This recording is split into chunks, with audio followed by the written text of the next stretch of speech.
Call the meeting to order. First item on the agenda is to approve the minutes. Consider approval of the regular May 6th regular session, May 6th closed session, May 7th adjourned session, May 7th closed session, May 9th adjourned session, May 9th closed session, March 18th closed session minutes held over from a previous meeting.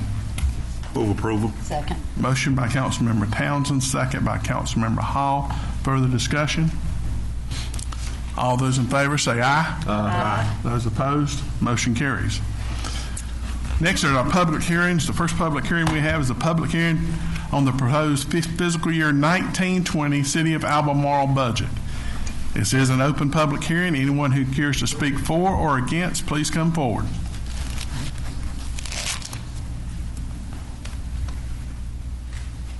Council will be in order to close the public hearing. So moved. Motion by Councilmember Hall to close the public hearing. Second by Councilmember Aldridge. Further discussion? All those in favor say aye. Aye. Those opposed? Motion carries. Next public hearing is to consider ordinance 1918, rezoning of 502 Old Charlotte Road, tax record 13272 from light industrial to central business district. This went through the planning board and we need to have a public hearing on that. Staff, you want to come up and introduce?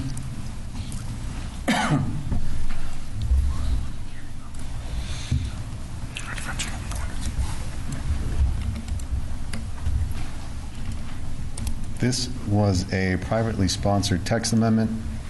The applicant is Robert Leslie Garman Jr. He's not here right now. The property in question is 502 Old Charlotte Road. Parcel size is actually 21,344 square feet, or 0.49 acres.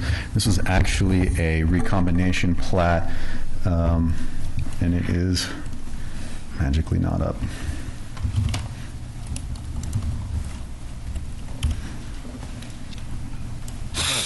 I think It's across from. we don't have to. We don't have to. We can-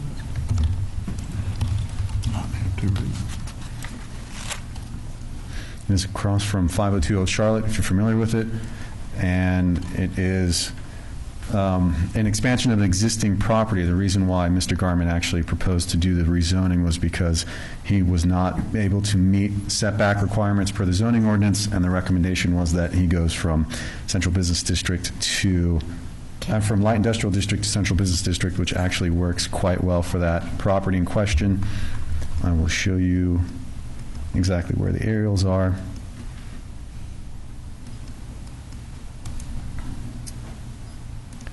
So his property is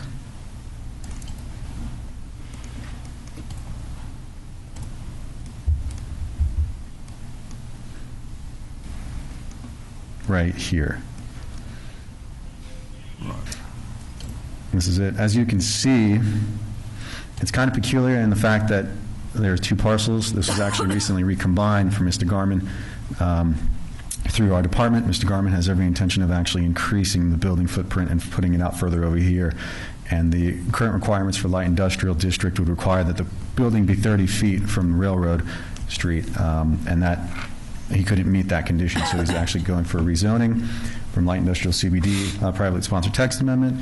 The parcel of interest is zoned light industrial. The property owner would like to add to the existing on-site structure. Current LID setbacks do not allow for ADA accessibility to be placed on-site without modifications to the proposed building plans. So we actually worked with the local engineering firm here, so he decided not to modify the building plan and just decided to go for central business district, which was one of the options we offered. Existing is an office plumbing and heating supply and is actually allowed use still under Central Business District. The future land use plan for 2028 actually classifies the property as city center. The city center is the traditional historic center of the city that encompasses Albemarle's downtown and contains a variety of office, retail, services, and residential uses. Central to the success of the city center area is its unique architectural features, historic integrity, attached buildings, pedestrian atmosphere, and symbiotic uses. Development considerations actually include design and use compatibility with the historic urban frame.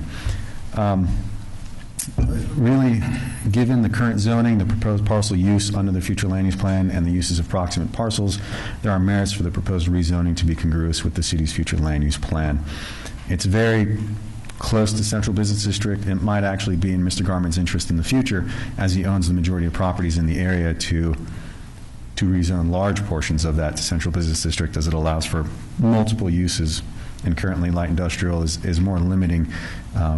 He actually has, if I'm not mistaken, a house here, which is a non-conforming use. So it might be in his interest, as he moves further along with doing more developments here, that he actually rezone the entirety of his parcels, multiple parcels, from light industrial district to Central Business District, given that the future land use plan really calls this area to be city center, which is eligible for Central Business District rezoning.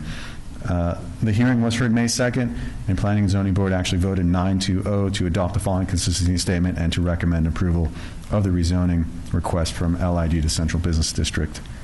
Are there any questions at this time? Council may remember, this is the property that he purchased from us that he's recombining. Remember, we used to have a substation down there, and he purchased that property from us.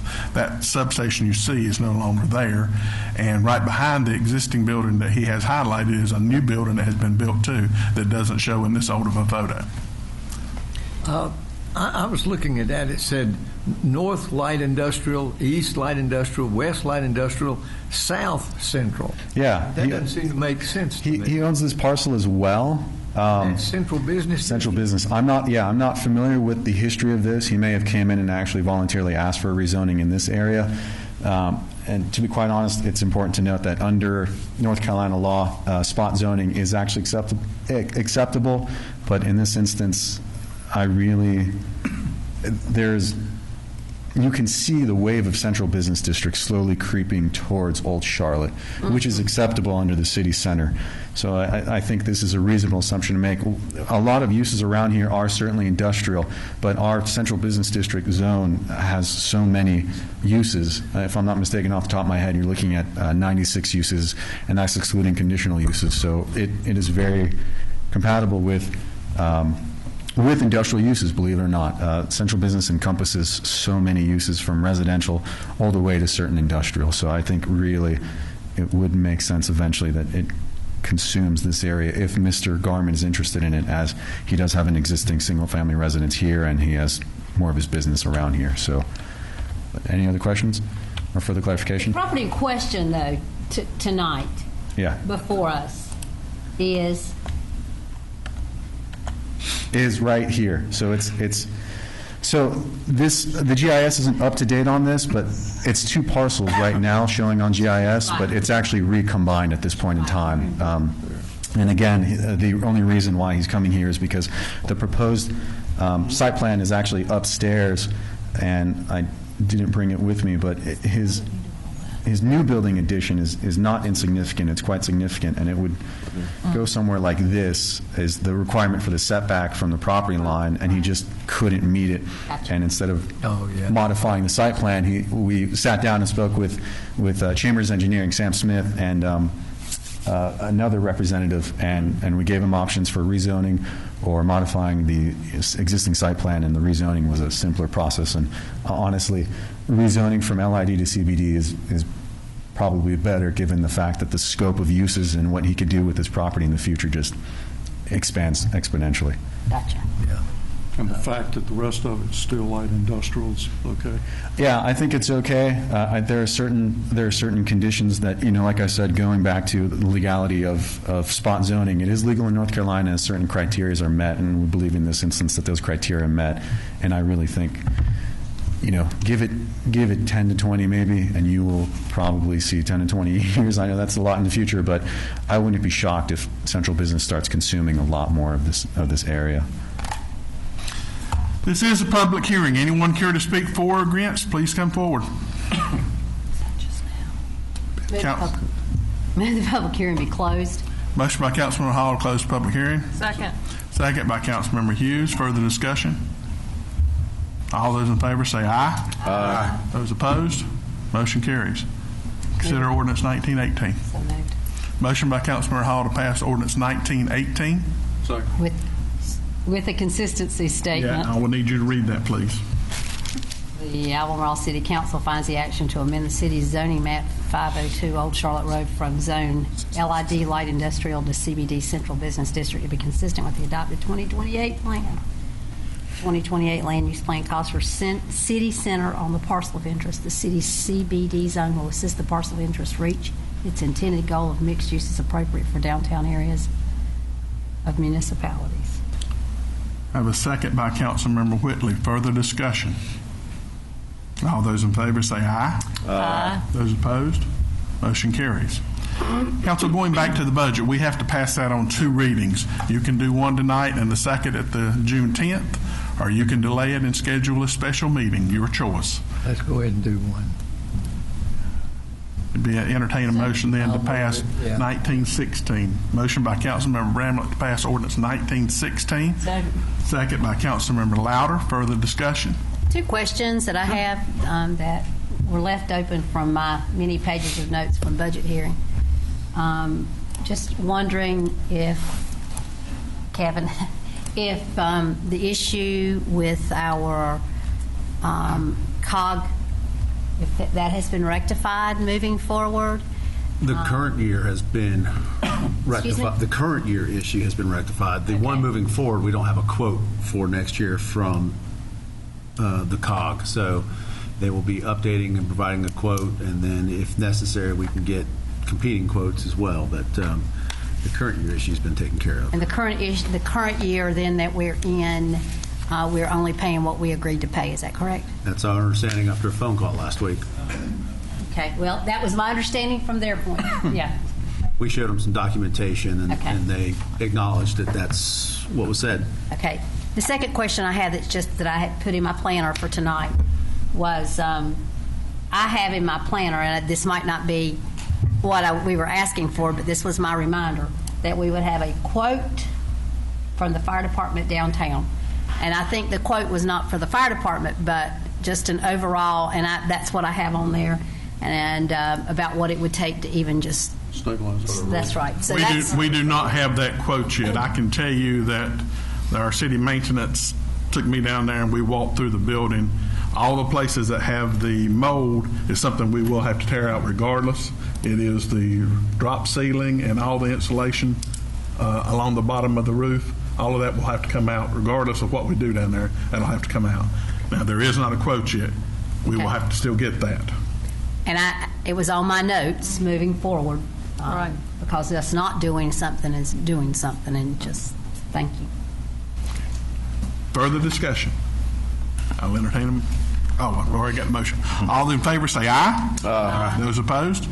Motion carries.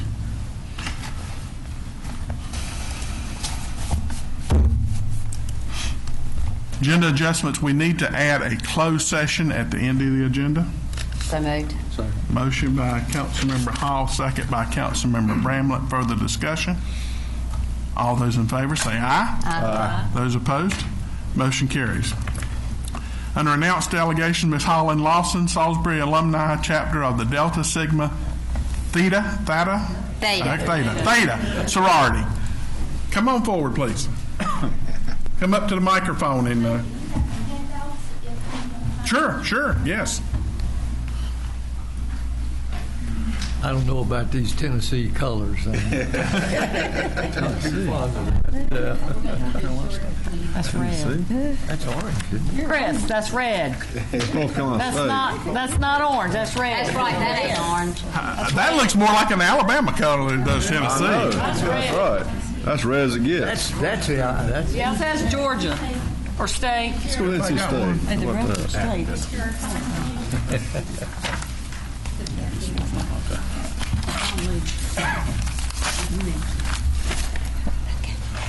Good evening again. We are at Salisbury Alumni Chapter of Delta Sigma Theta Sorority.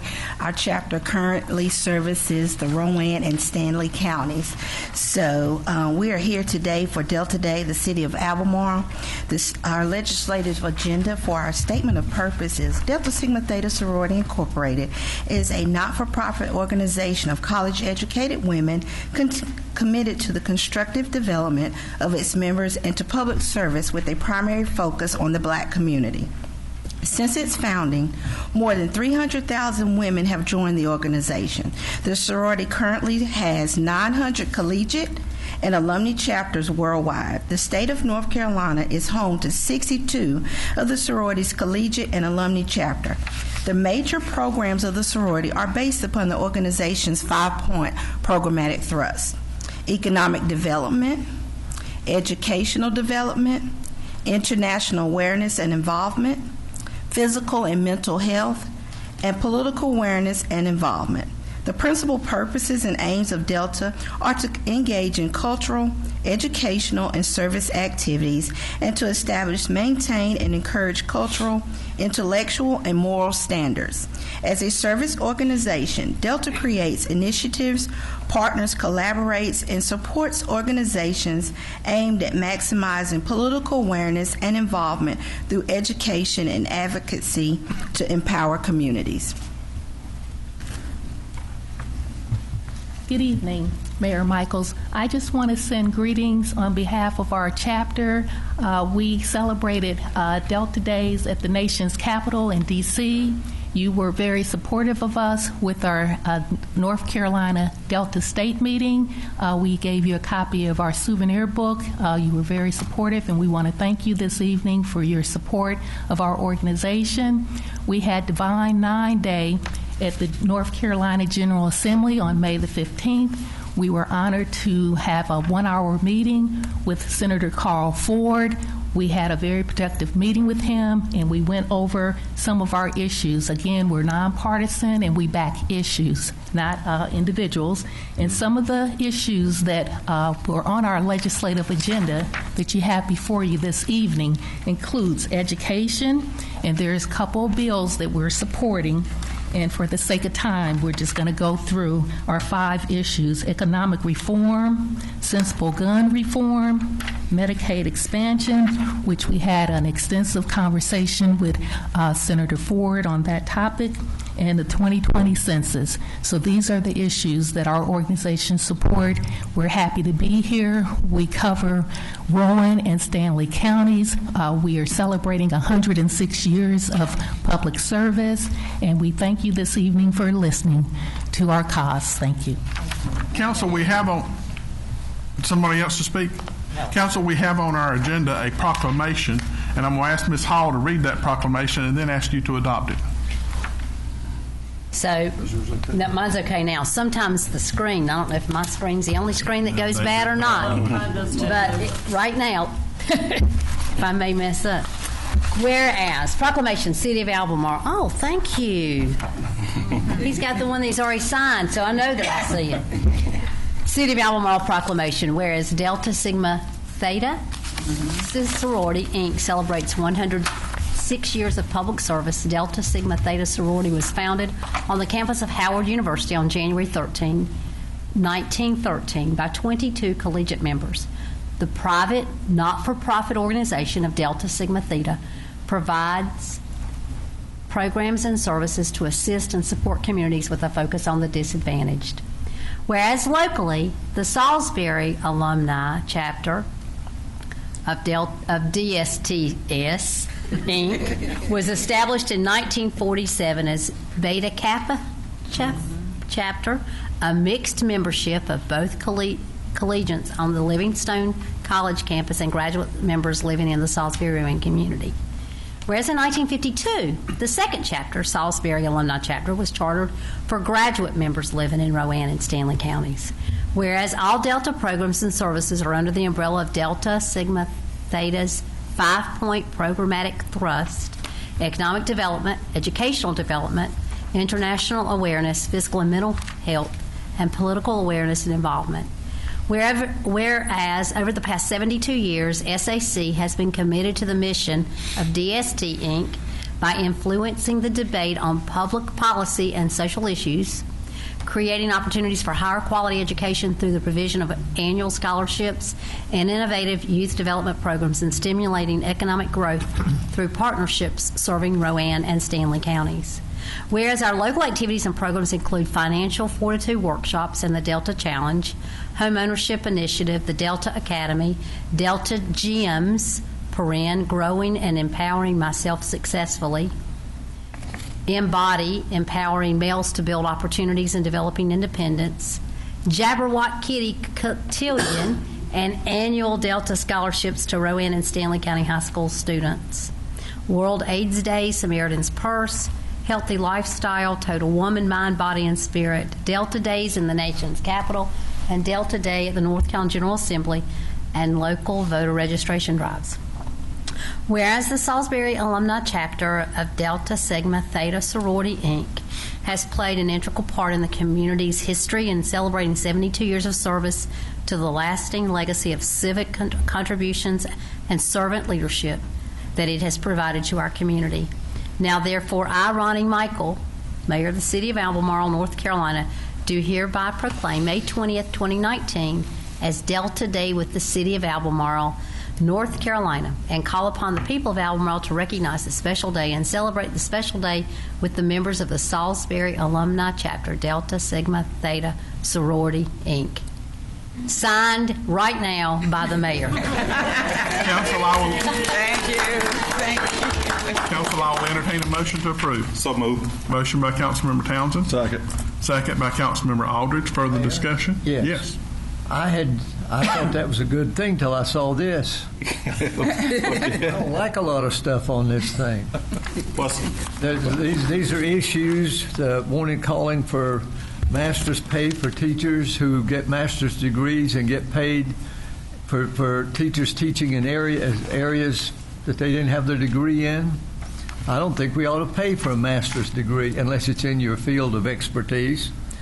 Economic reform, it calls for an increase, substantial increase in the minimum wage. It calls for gun control. It calls for increasing Medicaid to include 500,000 more people. And it calls for removal of the citizenship question from the census. I'm not for that. I can't vote for this, folks. That's fine. There's that a lot of, like the Democratic Party national platform to me. There's a lot more good than bad in this proclamation. I can speak on behalf of the Delta Sigma Thetas and say that they've been very involved, as they say, in the Rowan County as well as Stanley County.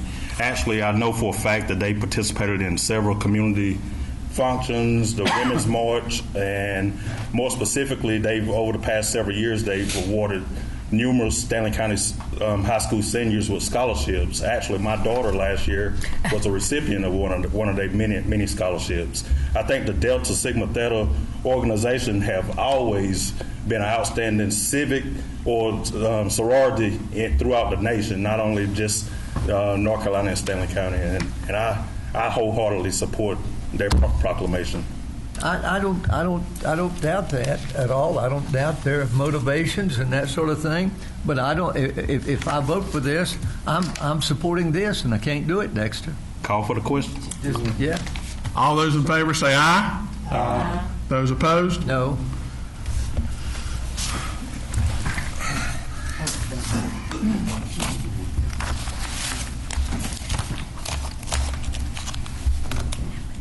Ladies, the motion passed, and we would like to finish with the proclamation. You will turn around here so they can pick you up on the camera for this. If we might want to present. Right up where they can get you on that camera.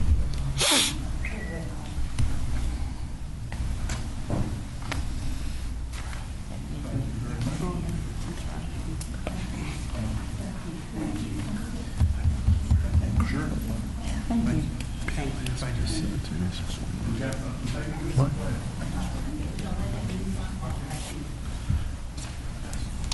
Everything. That's the Democratic National Platform. That's the Democratic Party National Platform right there. I don't get that. I mean, I can't do that.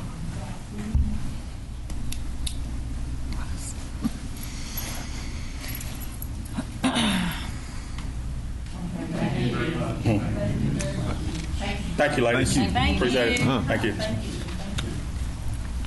Red, those dressed in red. It's a power color. I know. Council, we have no unannounced delegations. Moving into your administrative reports. There are 6. Your monthly departmental reports are in your agenda. I can't have to that. I'm going to leave. You want to have any question? Number 7, your quarterly new business update. I'll ask Kevin to come forward with that.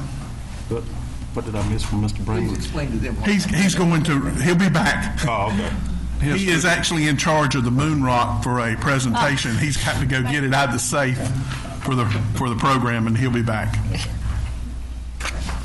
Got to move the moon rock. Hope he's armed. That's right. I'll pull it up here as well. I'm all police.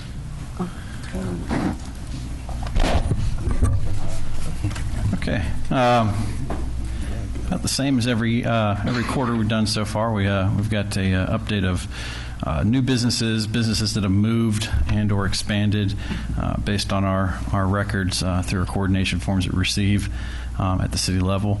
Kevin, is this January through March? This is January through March. Yes, Okay. absolutely. And we typically, usually into halfway or more into April, are still getting March, some of the ones from March in still, so hence why we're doing it now. Anyway, so far, based on what we've got, it looks like this is actually the busiest quarter in terms of jobs so far that we've had in the past 3 years, more so than the last quarter of last year when I think we had 148. So it's a little bit more than that. As you can see, the lion's share of them were all at one employer there, which I was shocked to see they had that many employees. As has been pointed out several times before, a lot of this is service sector and food service industry jobs, but we do have a number of other small businesses in there as well that have started up, and several of those are looking to hopefully expand in the future as well. So I would hope that this number would continue to increase with those.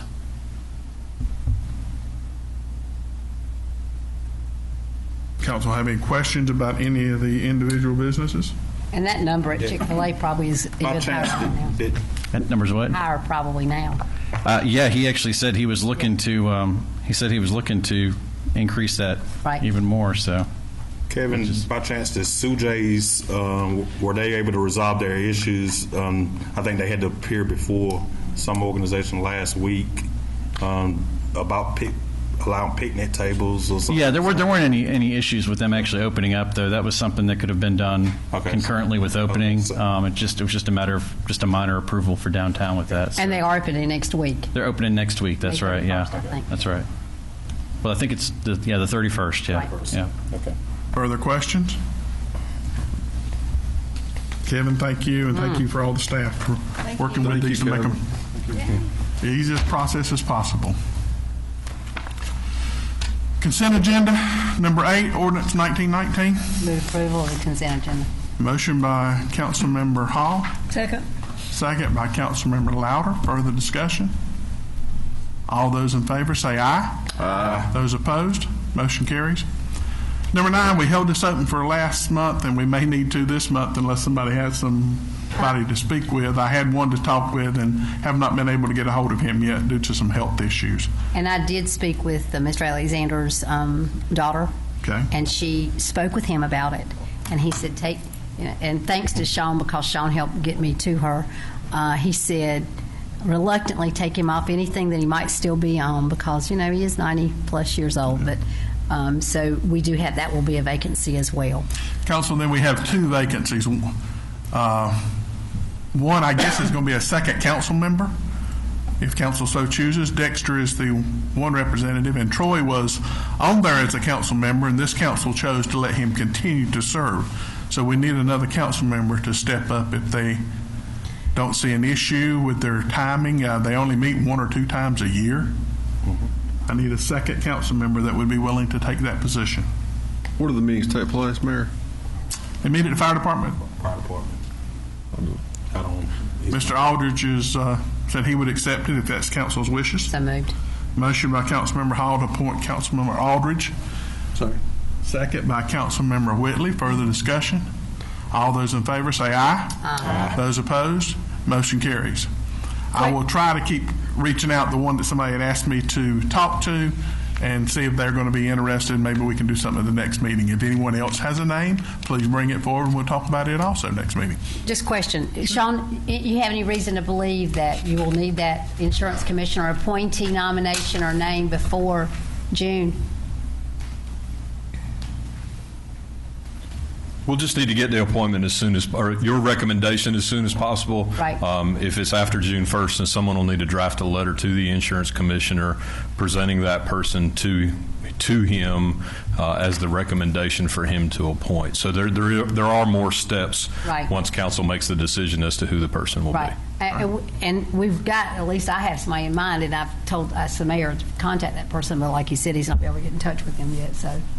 Yeah, so you'll just, once you decide who it's going to be, just follow through with getting that information to the insurance commissioner. Okay. Shouldn't be a problem with him appointing that person. Okay. All right. Thank you. New business.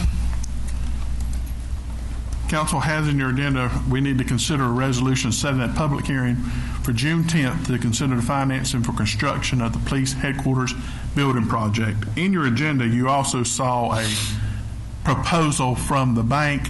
That is not finalized. I want you to understand. First Tron is negotiating all that. We put that in there to just give you an idea. We'll know the final terms that they are submitting at a little later date. We said the public hearing June 10 at 6 o'clock. At 6 o'clock, correct. Motion to set the public hearing for June 10th at 6 o'clock by Councilmember Hall. Second. Second by Councilmember Aldridge. Further discussion? All those in favor say aye. Aye. Those opposed? Motion carries. So when we get the proposed financing arrangements, we'll still have a commitment letter to review to approve the terms and all that. We have to approve it all. Yes, it would be after the June 10th meeting. This is a step you have to take for LGC. And then LGC's got to do it. How quick do we do it? We will be before LGC, hopefully, the first week of July. But because to go to August, all of the bids would have to be renegotiated and extended because they would run out. Okay, do we need to have voted on the financing package first and then it goes to LGC? We will hope to vote on it on June 10th.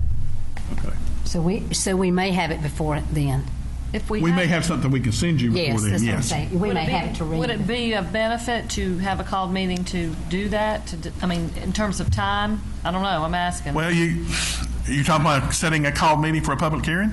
No, I mean, if we get the information, the financial piece, do we need to? We can email that to you, I think. Okay. Yeah. I'm just I don't want. We're waiting to see what First Tron brings us back. I don't want our timing of our meeting to hold up Right. the process. Going to LGC. Right. And First Tron reviewed those tentative terms and they felt like that was. No, they're negotiating those terms. Okay. No, they did not agree with some of it, and they're negotiating it. They will bring back the final proposal to us. That's what we employ them for us to be our advisor, so let's let them do their job and bring it to us. Did I ever vote on that? I don't think so. All right. Further comments? All in favor say aye. Aye. Those opposed? Motion carries. Number 11 is ordinance 1917 to change the speed limit on College Drive. Council member at the last meeting, we talked about that. 35 up to the administrative building, 25 above that. We need to do the ordinance to concur for DOT to adopt it. Go ahead. Motion to approve ordinance 1917. Motion by Councilmember Whitley. Second. Second by Councilmember Hughes. Further discussion? All those in favor say aye. Aye. Those opposed? Motion carries. Number 12.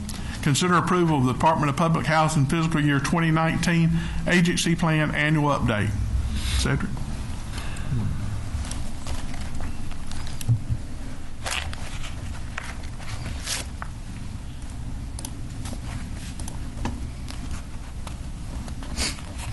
It was good reading this as we were going to be at 106 pages. I'll sleep twice before I go. Glad you enjoyed. Good evening, Mr. Mayor, Council, and Mr. Ferris. What you have before you is the 2019 annual update to the City of Albemarle Department of Public Housing's 5-year agency plan. On May 14th, we held a public hearing for the community members and residents of our public housing program to present this information. I'd like to thank my staff for presenting that information for me on that day. Due to circumstances, I wasn't able to attend that public hearing, but from what the feedback that I got back from residents and that attended and my staff, the hearing went well. Just to move forward, we started out our public hearing by going over what the mission statement is for the City of Albemarle Department of Public Housing. We're committed to achieving excellence in providing safe, clean, and modern housing services to its residents and Section 8 participants while promoting self-sufficiency and community involvement to meet common goals. After that, we discussed the goals that we have set forth for our department. One of our goals is to improve the quality of assisted housing. To do this, we look to improve our assessment scores. That's our FOS and our CMAP scores. Improve our customer satisfaction. Continue the use of capital funds for renovation and modernization needs. We also look to improve the living environment. To do this, we look to improve our security and to continue cooperation with our City of Albemarle Police Department and Fire Services. Increase assisted housing choices. We look to promote our Housing Choice Voucher Program and to continue to work collaboratively with landlords. We also want to promote self-sufficiency and asset development of assisted households. To do this, we look to continue to attract services to improve our recipients' employability with different programs and other services that are offered by not only housing but outside resources as well. Cedric, as you're going through this, okay, and you see something that was comments from the state from our recent evaluation, make us aware of it. I will. Was that the state or the feds? It's federal. It's federal. That federal, yeah. We also look to ensure our equal opportunity and affirmatively further fair housing. We'll continue to follow the guidelines that are established by HUD, which is the federal agency that funds our programs and set all rules and regulations and guidelines for us to follow. After that point, we moved on to the updated recommendations for our plan. As you see, on our public housing side, our conventional public housing side, our current policies and procedures are within HUD recommended guidelines. Therefore, at the time, we were not required to make any changes or updates to our admissions and continued occupancy plan or a dwelling lease, nor any other policies and procedures that we have. We did, however, have to update our flat rents. HUD mandates that the public housing flat rents have to be at least 80% of the local fair market rents. So we did have to change our fair market rents to match that. They actually were lowered. The fair market rent that HUD established for Stanley County actually went down this year, and so we had to lower our flat rents as well. So that which is there under fair market rent is the current going? Yes. Okay. Yes, ma'am. But ours will take effect July 1, if approved by council to do so. Gotcha. We moved on from there to our Housing Choice Voucher Program. There were some changes or updates that we did have to make to our administrative plan for our Housing Choice Voucher Program. One of those changes was to the Earned Income Disallowance. Earned Income Disallowance is a incentive for families with a member that has disabilities who begins to work. If that family member goes to work, they're able to exclude a portion of their income it used to be for a 48-month period. HUD has changed it to a 24-month period. So we had to note that change in our administrative plan as well. Next update we had to make was to our utility reimbursements. we have to, which this is something that we was already doing, but it wasn't actually noted in our administrative plan, but we have to notify families of the amounts paid to the utility companies if a family qualifies for utility reimbursement. So what that means is just whenever we calculate their income and as far as much they would pay for rent, or if we would have any reimbursements to utilities, we would have to notify them the exact amount that we're paying to the utility companies, which is something that we're already doing. It just wasn't actually in our plan, and so we had to note it in our plan. The final thing that we needed to update to our Housing Choice Voucher Program was the annual rent adjustment. This is an annual adjustment factor that is published by HUD.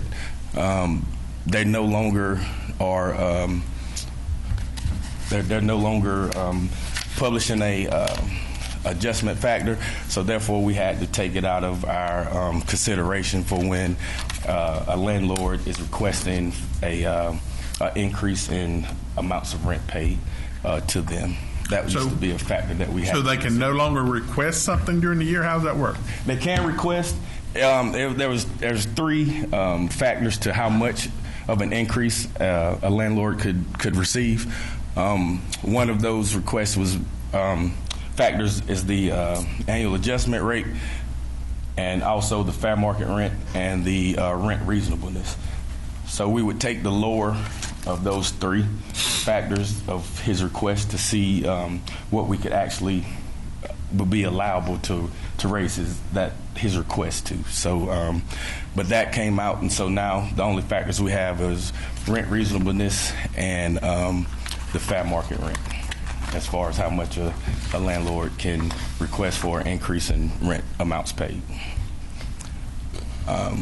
Next, we moved on to our capital fund program, and this is where I answer some of those questions from the REAC inspection. Just as we did a quick overview, we did let our residents and the community know that we are in the process of upgrading our public housing software system. We're looking to have that installed and running by August 1st. The company will be here in June to do discovery, and then through the month of July, they'll be with us doing training on the system, and we look to go live on the system on August 1st. Is that just in-house, or that's just office software, right? Yes, It's nothing that will affect residents directly? No, it won't. Okay. It will not. It will not. It's just a more streamlined, better system for us as employees to work in. Next, we did update our residents that we would be replacing all the interior and exterior doors on the site. This is an area that was cited heavily on the REAC inspection, and we as a staff and also in the information that we presented to council let you all know that we feel that if we move the construction of the Family Life Center back, pushed it back and moved this up on our list, that this would help us in improving our REAC score. And so we are in the process of starting this work. We have had our initial conversation with our architect and engineer, Wayne Stogner. He has put together a scope of work for us, and we hope to be at next council meeting presenting that information for approval to you guys as well. So we're looking to get a move on doing that. On the landscape renovations, we have already replaced the sidewalks that were cited as tripping hazards on the REAC inspection. With the help of city forces, we were able to mediate and replace all of those sidewalk areas that were cited as tripping hazards and were scored as deficiencies on our REAC inspection. So that's another thing that we've been able to do in our recovery plan for our REAC inspection. We're also looking to improve some of our office security and upgrades. Within that, we're looking to upgrade our gate to the back of our office. Right now, we have it's a manual gate. We're looking to hopefully go to a key card electronic gate, so that you don't have to get out your vehicle and unlock the pad to actually get in. You can scan from your car to get in. And also on the inside, maybe improving the security window that's at the front desk that the ladies receive the public at as well. We're also going to look to replace some of the office computers on down the road. Right now, we do have the computers that we have there are in pretty good shape, but it's getting that time to where it may be time to start updating them. So we do have that in the plan. And also, I do still have in there to construct or renovate our Family Life Center. From what I gathered from the, and that was how we concluded our public hearing. From what I gathered, we got positive feedback from the information that was presented to our residents. No negative information was given, and so with council approval, I would like for council to consider approval of our agency plan, and with the mayor's signature, to have the permission to submit it to HUD. Give us an update on the smoking that I think you did a little bit of that in the budget, what our policy is and how that's going. Okay. Yes. On last year, we did approve for no smoking, and it was approved, and it took effect July 1 of 2018. So far, the policy has been, from what we can tell, working. We have only had to do one verbal write-up at this time. We haven't had any other write-ups. So right now we only have one from the installing of the policy. We're still offering smoking cessation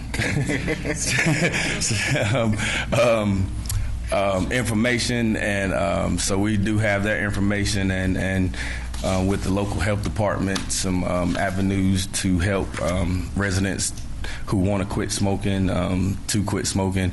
But right now, the only write-up we have is one official write-up. Follow up to that, is it smoking? Is it tobacco? Is it vaping? What does it include? It includes any lit products, including electronic and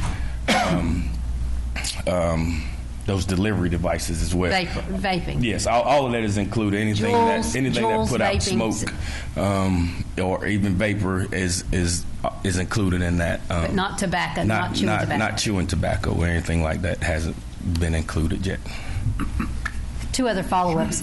Follow-up, the parts store, there was a problem on the write-up of the fence, the growing up on the fence, and supposedly the fence wasn't ours. Has that been rectified?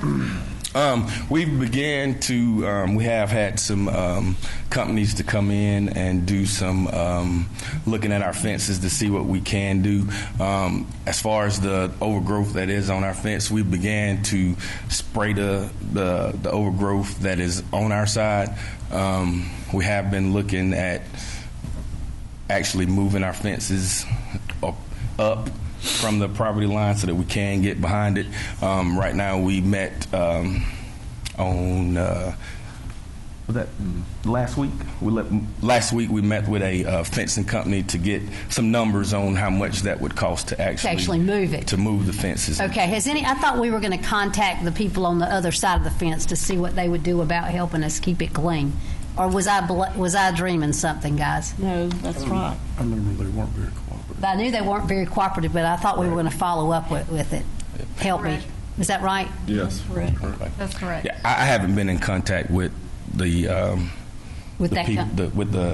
think is it AutoZone. There's a large section of that is not owned by who you would think it is. There's a private owner has a large section through there that I know is not going to have the capability of helping us. if they would just give you agreement to cut it and spray it would help. But there's a private owner in between some of them buildings that you wouldn't recognize unless you go on GIS. Okay. If we can get that information, we definitely reach out to those folks. But the big one that we having the real problem with, I haven't had any contact with them. I'm not sure, Tony, you hadn't had any recent contact with Let's get to the information and go talk to them and see what they are willing to do. Probably it's going to be on you, but if they will even let you go on that side and do something, that would resolve our problem. Okay. And for some reason, I thought that's where we were doing the last time we were here. I thought that's where we were headed, and I might have been the only person thinking that. No, that's exactly what we're saying. So, and then by this capital improvement, we're actually, I may be wrong, we're actually moving the Family Life Center out a little bit further so that we can take care of what we got to get done. Is that correct? Yes, ma'am. Very good. Yes, ma'am. Further questions, Council? Question on reimbursement for the utilities. That's going to take some behavior changes. In here, your improvement plan is they must be notified of the amount paid to the utility company. Do they have their own thermostat in each room and control it? Yeah. Well, yeah. These are our Section 8 tenants. These are the tenants who actually rent from private landlords. So they do control all of their utility usage. But what it is, though, there's a calculation as part of their income of how much utility reimbursement we would provide. We don't necessarily pay a person's entire utility bill. We just, if they're a zero income person, it would just be a portion of their utility bill that we pay. We don't have any where we pay their total utility bills.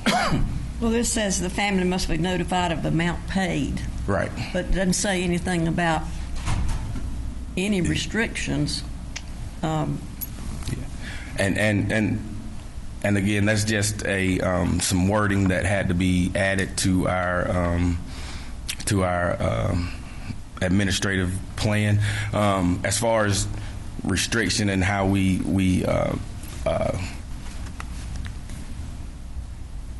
how we're able to, I guess, coach a person on how to monitor their utility use. We do talk about those things, but as far as how the tenant actually use it, we don't have any say so or guidelines on how they do it. But like I say, there is a calculation, and I'm not all the way versed in what that calculation is, but like I say, it's just a portion of their utilities that we may provide payment to. And overview of the upgrading housing is the first thing, but then it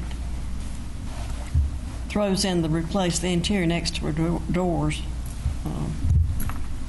What's done about that? I mean, do they ever have to take responsibility for the damaged doors?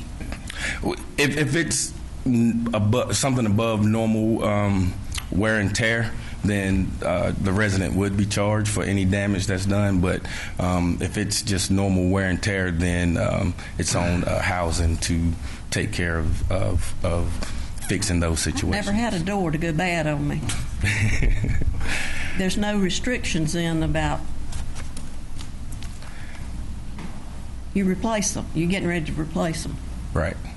But like I said, if it's damage that's caused by the tenant, then yes, the tenant would be charged for any damage that is done to those doors at the time. What are the other damages that cause the door to be replaced? Not the tenant. Well, right now, the doors that we have in place, they were done in they were done in '92. So some of the seals that are on the bottom of the doors are becoming deteriorated. Some of the hardware that's on the door is becoming where they need to be replaced. And so, with all that, and with the things that we were found deficient for in the REACT, it had a lot to do with the seals and some of the hardware on the doors, and also on the interior doors. You know, they're wooden doors, and they get scrapes and holes and scratches, and so with just normal wear and tear. So those things, you know, it's up to housing to replace, and so to help with those deficiencies that we got and to improve, we do feel that it's become time that we need to replace those doors with some newer, more sustainable equipment.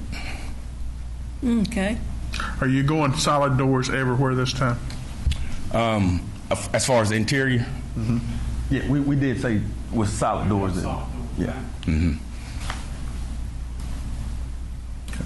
Council, further questions? Motion to approve. Second. Motion by Councilmember Townsend to approve the agency annual update. Second by Councilmember Hall. Further discussion. All those in favor say aye. Aye. Those opposed, motion carries. Thank you. Thank you. Number 13, there's our benefits update for your information. Dana, come forward and make any comments, please.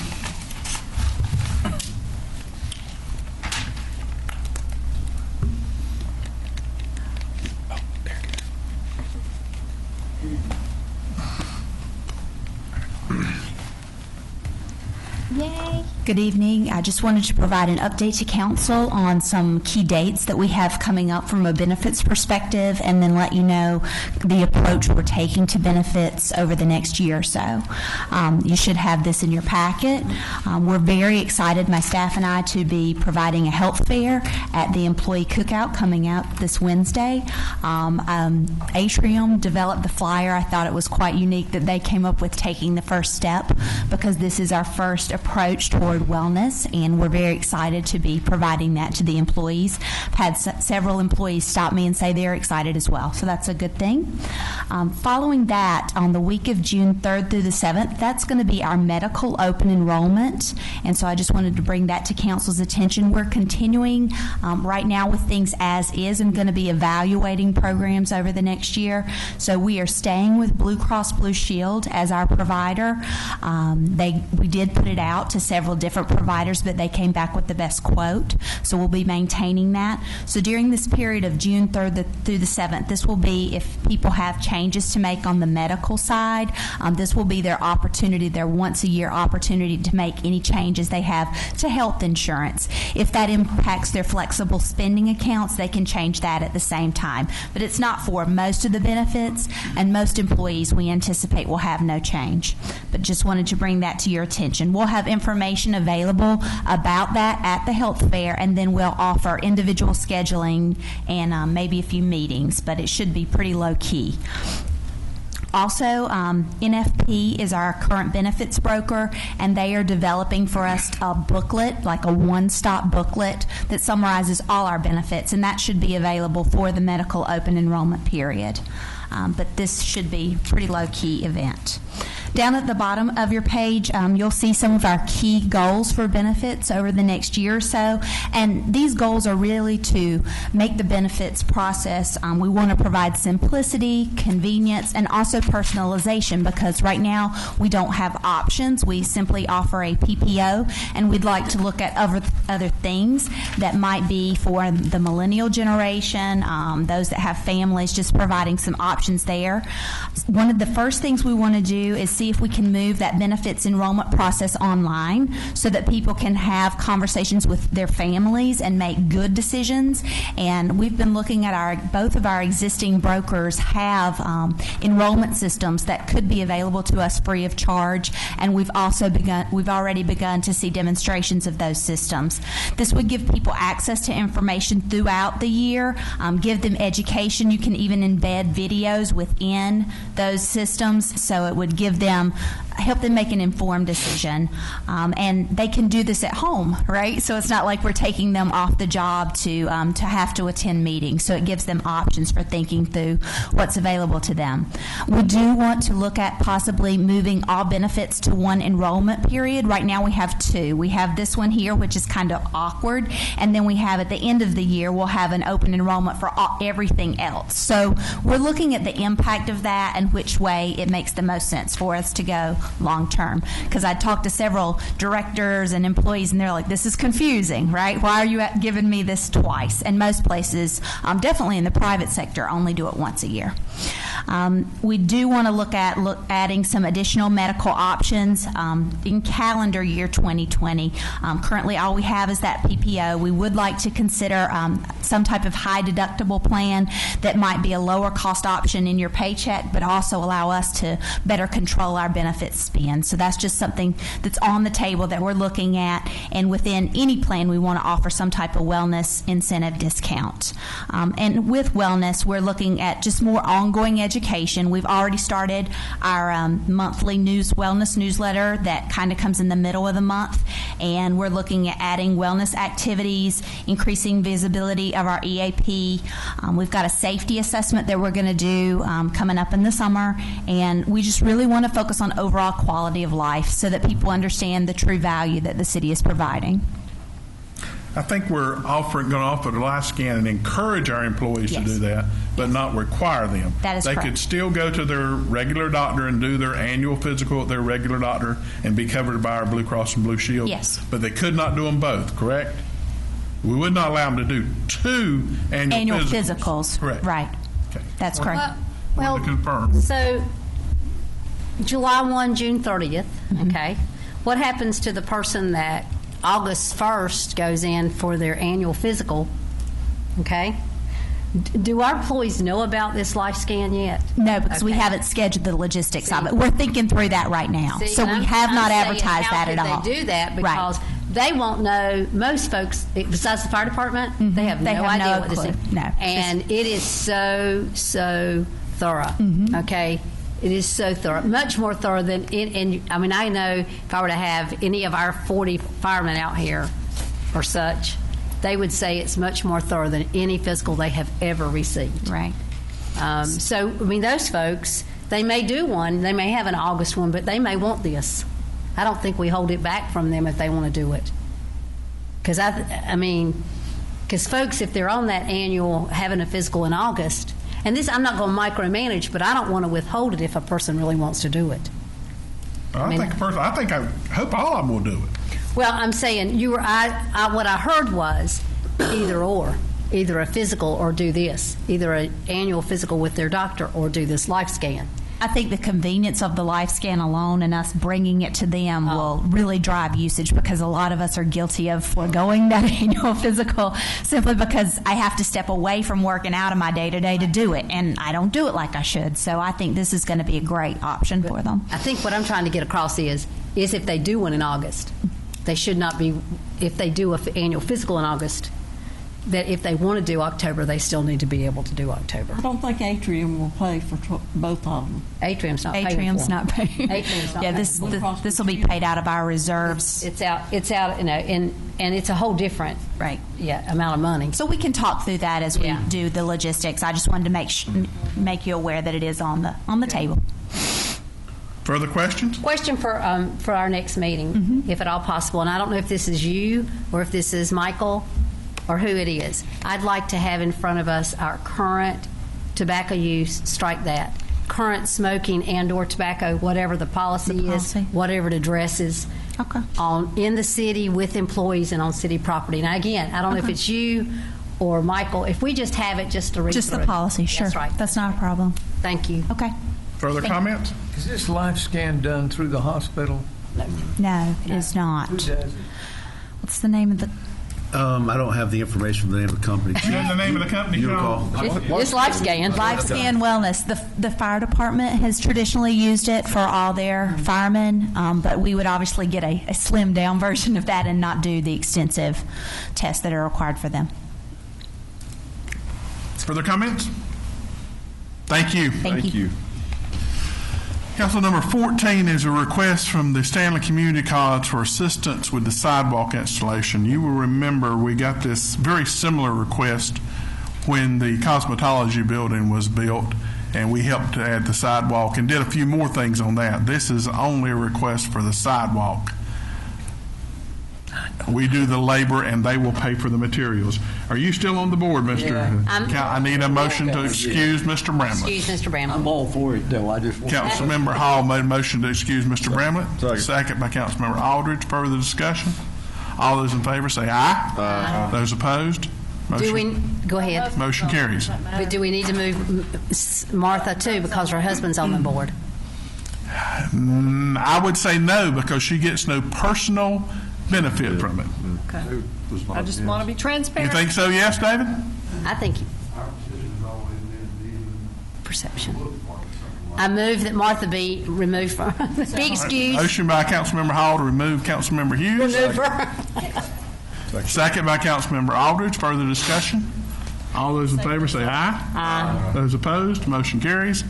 Council, now the question before you, do we approve with the sidewalk? It's $250 for the sidewalk. They're asking us to do the labor, and they will pay for the materials. Move to approve. Second. Motion by Councilmember Aldridge, second by Councilmember Hall to approve. Further discussion? All those in favor say aye. Aye. Those opposed, motion carries. Is that something they thought they could do prior to now? No. They never. Now, if you saw in there, they asked for a variance, and A variance. the Board of Adjustment did not grant that.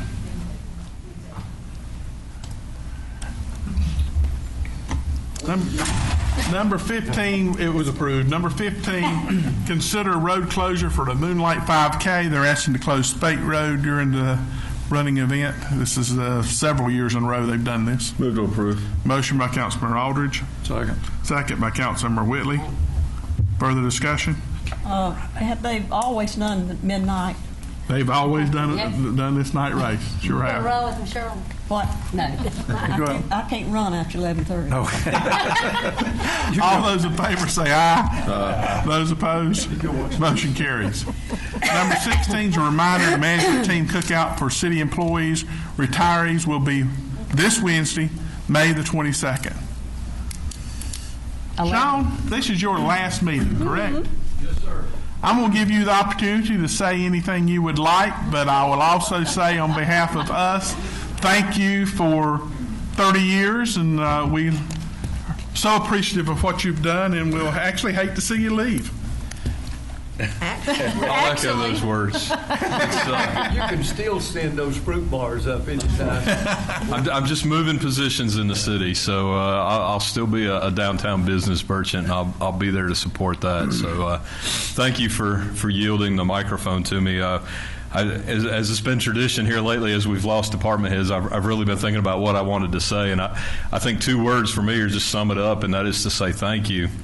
I think for me, first and foremost, is to thank God, because honestly, as a fire chief, I have really relied on His guidance and wisdom and strength and grace throughout my tenure. A lot more times than not, I've really had to reach out to Him. Definitely want to publicly thank my wife, Laura, and my sons, Andrew and William. My wife has never known me not to ride a fire truck or carry a pager, so it's going to be a big adjustment in a few weeks for her, because the entire time we've been together for our 26 years, I've been on the fire department. So they have endured a lot, had a not so happy dad come home on occasion, and been gone a lot. So it's going to be nice, and I appreciate all their care and love over these years. Definitely want to thank those of you that are in front of me, the mayor and the council, and the city manager for their support. I don't know a better group to work for as a fire chief, and I've got a lot of friends in the fire service who are definitely envious. Although I don't get everything that I ask for, especially at budget time, I can stand before you and say that we have one of the safest fire departments as far as equipment and the things that our personnel need to do their job. We need a lot more firefighters, but the equipment, the ones that we do have, are some of the best equipped in the country, thanks to what you guys do for us. Thank you for your trust in me over these past almost 10 years as fire chief. I can say that I have been let go and let run the fire department the best way that I see fit, and I greatly appreciate that. I definitely want to thank those behind me, the department heads, because they have had to deal with me at all the meetings and sundry events. And there's not a better group together in a city government that I know. Our department heads work together very well. They're here for anybody in the community and also the other departments. I again talked to friends, fire chiefs of mine, and there's a lot of bitterness between departments, and I can say that does not exist in our city, and it's a great thing to work for an organization like that. Finally, the department itself. I just want to thank all of our firefighters for their dedication and their passion to come to work for 24 hours every third day, forget about their families, and protect our community. As I've said time and time again in our budget meetings, we need a lot more help, but our personnel will give it 110%. And as a matter of fact, this evening over in Councilman Townsend's neighborhood, we actually had a house fire that I left there to come here, and we pulled up, and within 5 minutes, our personnel had the house out. It was a fully involved car in a garage with some extension in the house. They had the fire put out, and we're going about doing their jobs. And regardless of the number of people that we have and the number of fire stations that we have, our personnel give it their all on a regular basis to protect everybody. So, again, thank you. It's been a true honor and pleasure. And as I spent time in my office today going through pictures of the past, I'm very thankful for all the opportunities that I've had. And from a personal nature, thank you to the manager and assistant manager for allowing me to be involved outside of our organization at the national level and state level in firefighter health and safety, because I've had some great opportunities throughout my career because of the support of the people that I worked for. So again, thank you, and I look forward to being back at this podium without the badge on, making improvements to our downtown business district. So thank you. Sean, before you leave, hold on, let's just give him that. Let's give him that.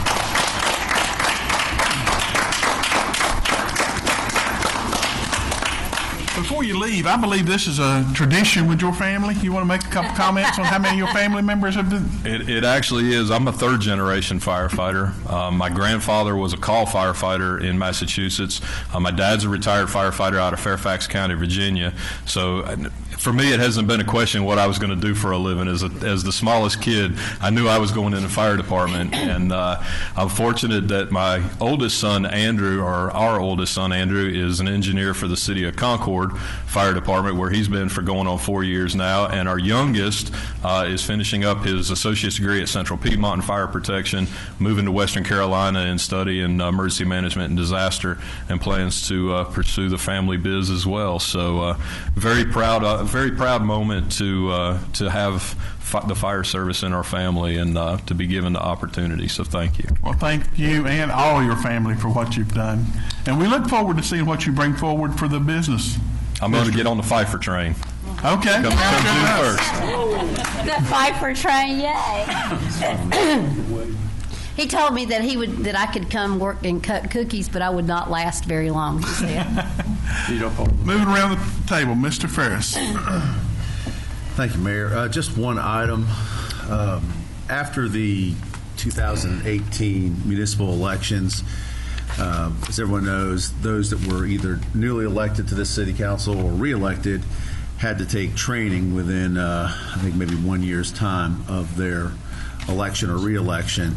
And, of course, we are not on the municipal election cycle in Stanley County. We're on the state and county cycle, so we're out of kilter with most other cities' elections. So it's been a little tough to find the ethics training, but we talked about right after the election that we could purchase the webinar that the UNC Chapel Hill School of Government was going to have on ethics training. Of course, it's being held this Wednesday during our employee cookout, so we're going to purchase, as we talked about anyway, the webinar and then have it available for, I think maybe through August or so, maybe September. I'll have to, when we do get it, I'll confirm. But just be thinking, I just want to let everyone know that's where we're headed, just as planned.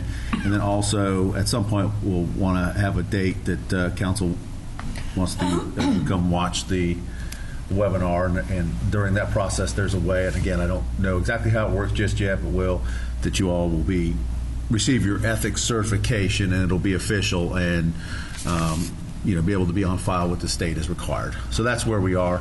So just You'll just keep us posted. yes. Okay. Do you know how long it is? Hour, 2 hours? It's 2 hours required training. Usually it's just a slightly less than that.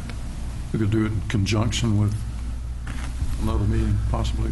You could Well, it's possibly. just 3 of us, right? Yeah, just you and me, sure. Well, I was going to suggest, since we got a few other newly elected officials throughout the county. Yes. Maybe we should have extended Offer it to everyone. Yes, we should. extend an open invitation and invite them. Yeah, if they haven't already. They haven't, because there's not There's been nowhere one. to go. There's nowhere to go. Municipal. Yeah. That's right. Because all 10 of them have elections. Maybe once council sets theirs, we'll notify all the other jurisdictions, just to let them know that, That'd be a nice gesture. it'll be something we can watch in the community room. Yeah. Good for you, Dexter. Mr. Townsend? Pretty fast. Just I guess an inquiry. Where do we stand with getting an update on the young lady that came before us probably about 2 or 3 months ago about the potbelly pigs? Did we ever make any leadway with that?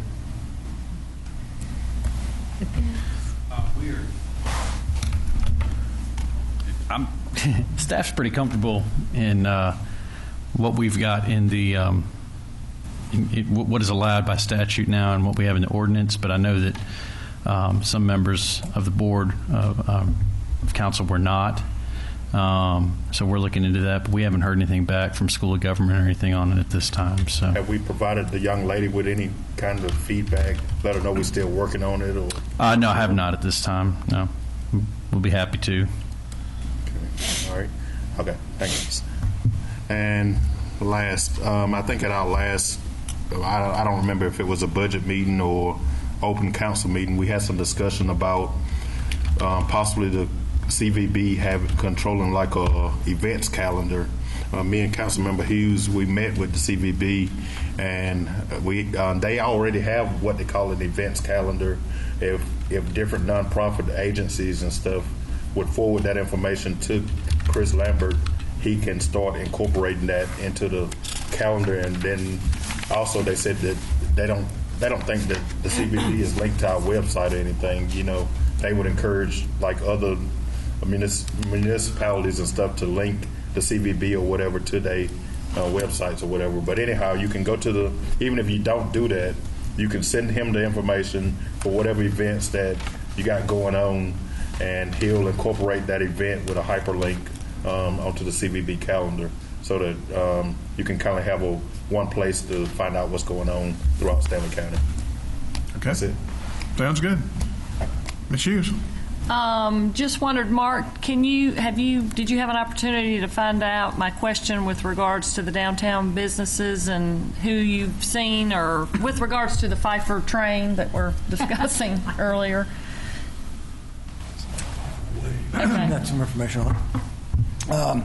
So we specifically we were talking about, I believe, the focus group that we were going to have. Yes. And then from that, we were going to take that information and find out what the particular demand would be for certain products and services that the students would have. And then from that, we will take we'll find out from our existing businesses downtown, what of those services, what can they provide? Correct. And once we determine that, and then we find out which ones are not going to be provided, then we'll go out and try to find other businesses to come in. So where we are with that, we started working on this probably in like maybe October, November of 2018. And so we had, we put together a kind of a plan, what we're going to do, kind of what I just briefly described. And on the November the 13th, we described it at an EDC meeting, and at that point, Colleen Keith got on her phone and texted all the people that she wanted on the committee, and so we met. So we talked, and we met with them, and I think that was on the let's see.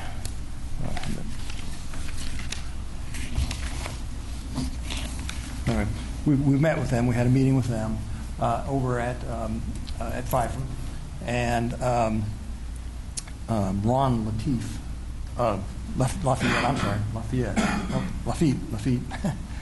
Ron Lafitte, who's the vice president and dean of students for Pfeiffer, he agreed to help set up the people that we needed for the focus group, and they would use people that they had at Pfeiffer to set that up.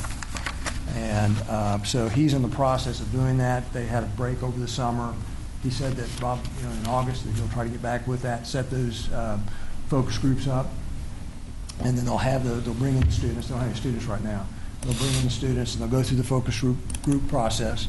And that purpose of that is to really identify what they want and what they would need there. And then once that's finished, and they compile all that information that's been gathered, they'll send it to us, and then we'll start meeting with local downtown businesses, and then we'll find out where that match is or where it isn't, and we'll begin that process.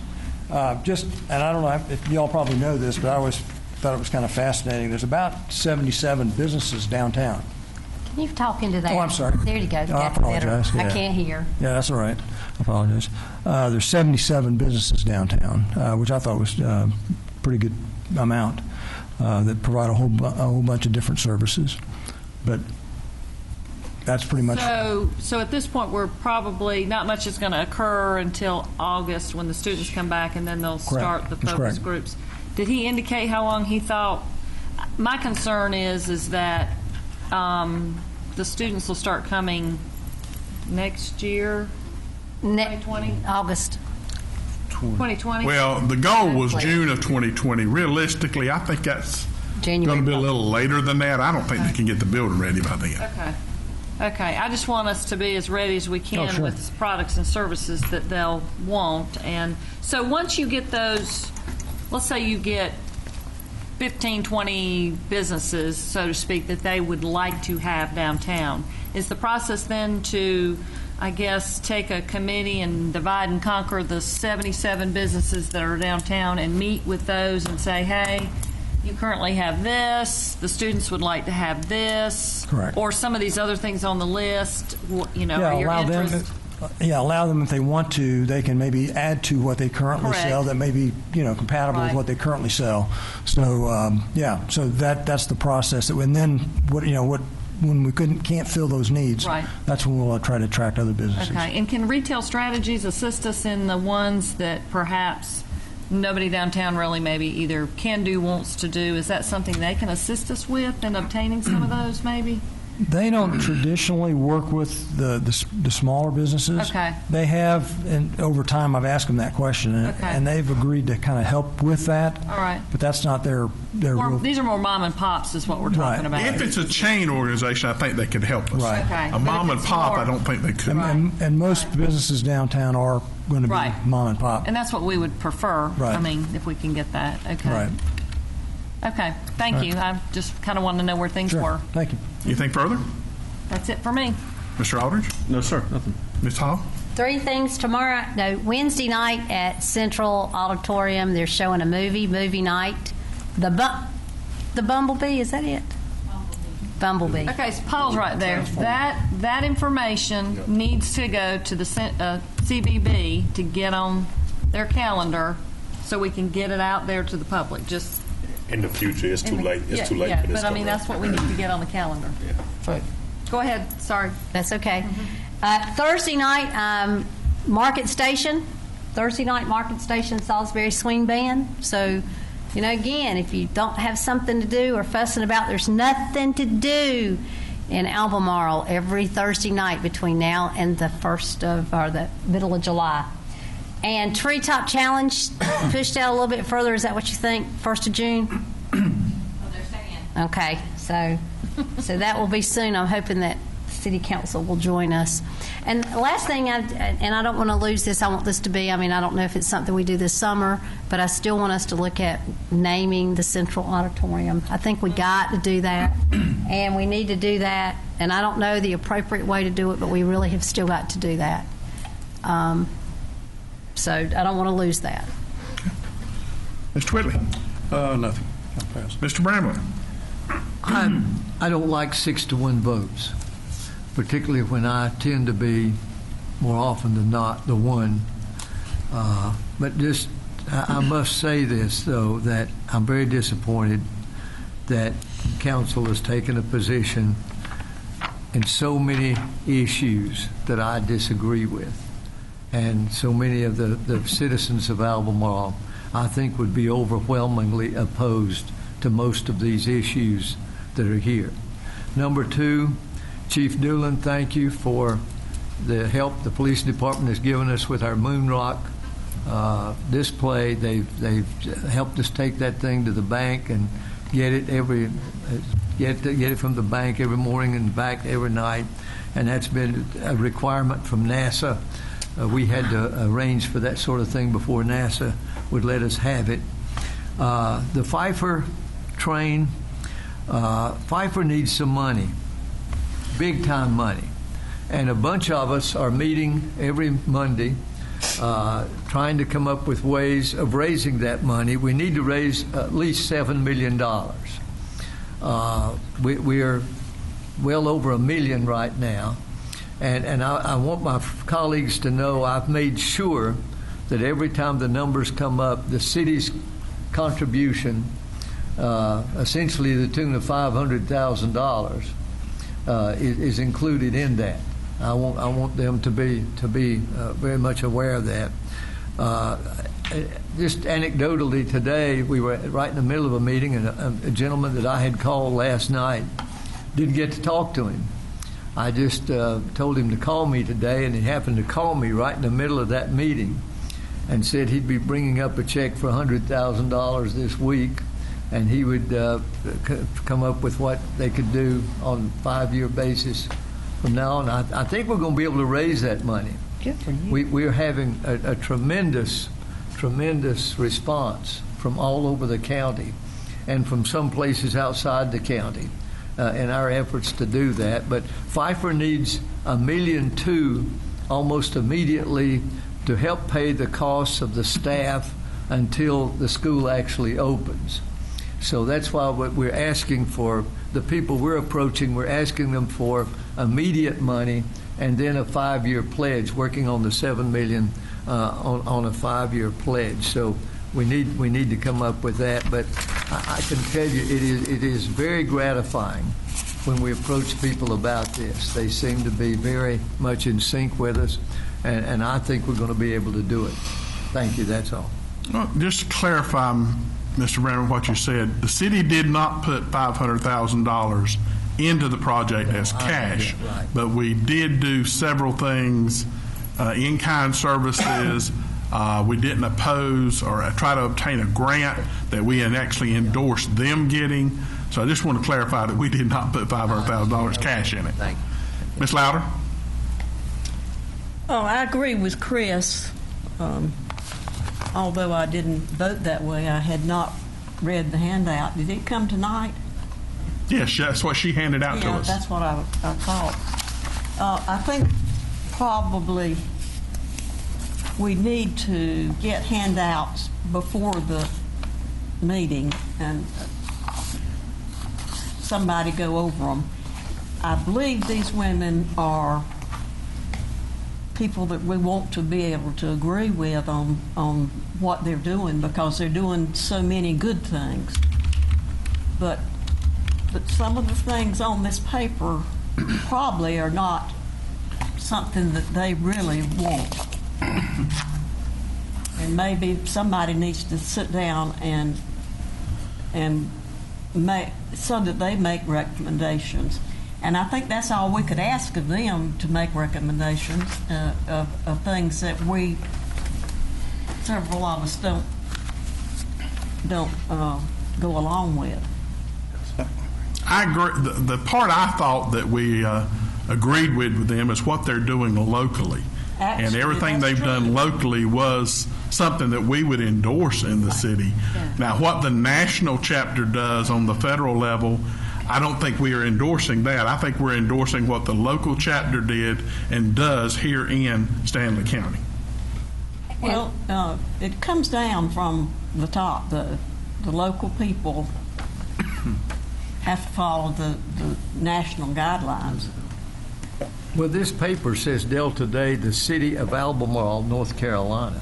I don't think it can be any clearer than that. They're doing a lot of good things, and we don't want to get in the way of it. No, we don't. We don't. We But- need those things done. It's hard to find an organization to do everything. And I looked at it very carefully when I should have been paying attention to other things, but you need to do that too.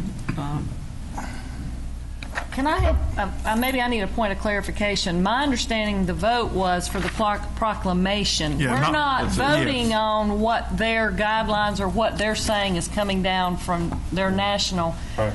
We're voting on a proclamation which has nothing of this in it. So that was my understanding, and I think that's correct, Mayor? Okay. And they did say they had met with Senator Ford, and for them to have an hour with Senator Ford from Rowan County is big time. And again, they probably talked about this sheet with him, Right. Oh, yeah. the state and federal Well, they stuff. need separate sheets then. Well, we did. We do have a separate sheet. The sheet we have is what we voted on is in your packet. The proclamation that's in your packet is what we approved. We didn't approve this. I think we'll drop this now. I will. Well, before we let's drop this, move on. I'm going to say this. You know, there's been numerous proclamations come before this council over the years. For numerous years, and no member of council ever agree with every element in a proclamation and/or resolution.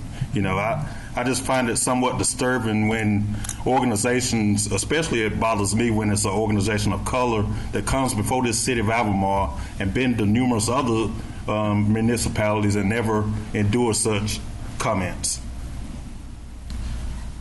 You have anything further, Ms. Louder? No. Anyone in the audience have anything come before council?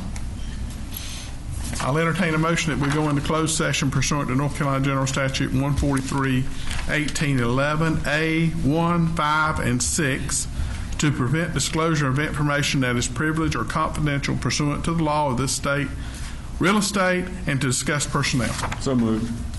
Second. Motion by Councilmember Aldridge, second by Councilmember Hall. Further discussion? All those in favor say aye. Aye. Opposed? Motion carries.